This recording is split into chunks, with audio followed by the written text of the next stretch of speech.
Assalamualaikum warahmatullahi wabarakatuh, teman-teman. Apa kabar? Semoga sehat dan sukses selalu dimanapun kalian berada. Terima kasih sudah klik video ini.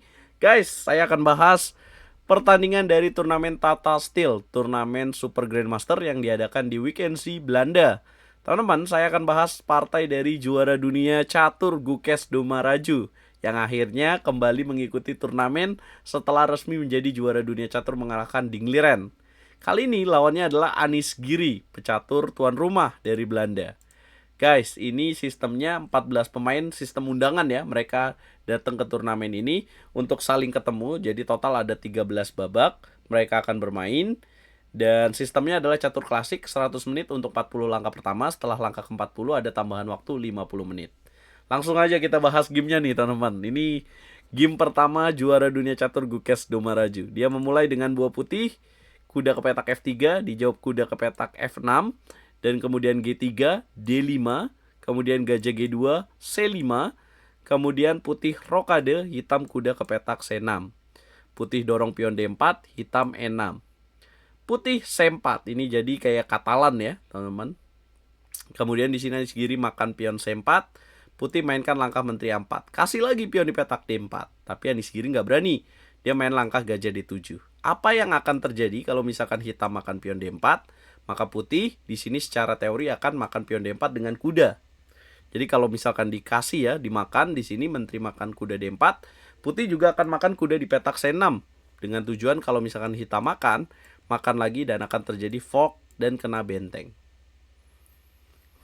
Sementara kalau misalkan setelah gajah C6 di sini gajah D7, maka putih akan benteng D1. Apa tujuannya?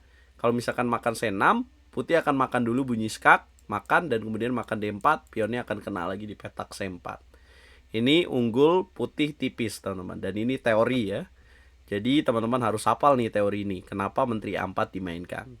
Dan itulah kenapa Anis Giri gajah D7. Kemudian putih makan C5, dimakan lagi, dan kemudian ngambil pion C4. Hitam mundur gajah ke petak E7, putih mainin langkah kuda C3. Hitam rokade, putih mendorong pion E4, pion center.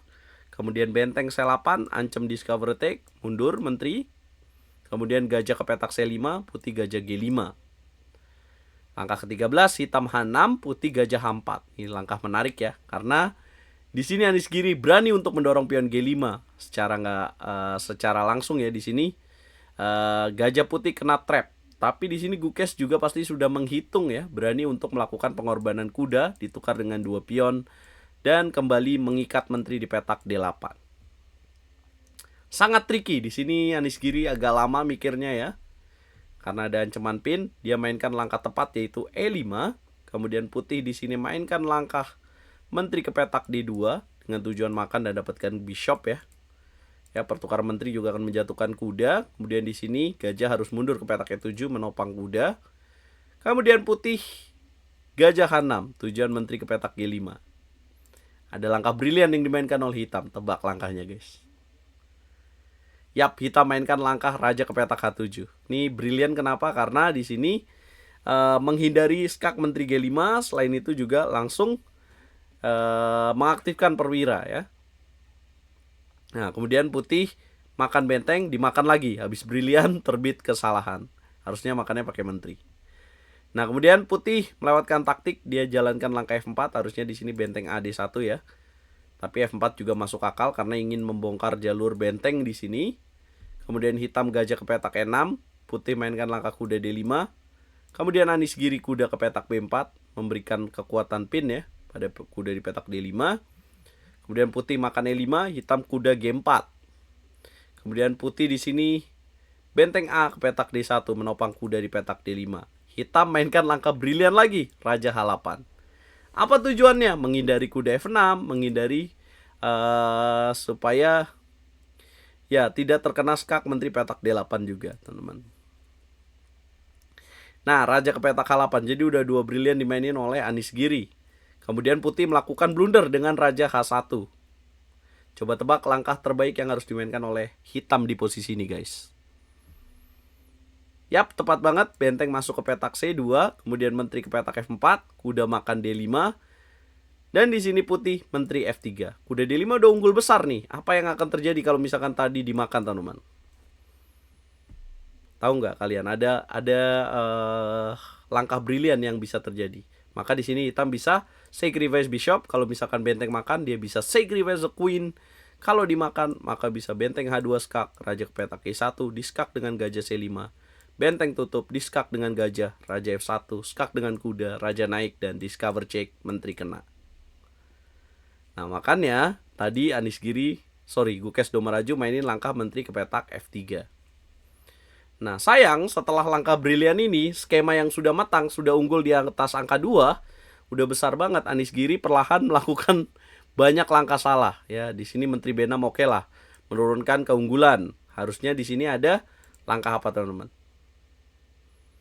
Yang bisa lebih bagus. Ya harusnya di sini Anies Giri benteng makan G2 apabila menteri yang makan ya, karena kalau raja pasti kena skak. Kalau menteri maka kuda G ke petak E3. Apabila di sini menteri ke petak F3 makan benteng, dimakan lagi pakai menteri, maka bisa menteri D7. Ya tetap unggul dengan sepasang gajah. Menariknya di sini kalau dimakan juga bahaya buat putih ya, karena ada gajah C5 guys.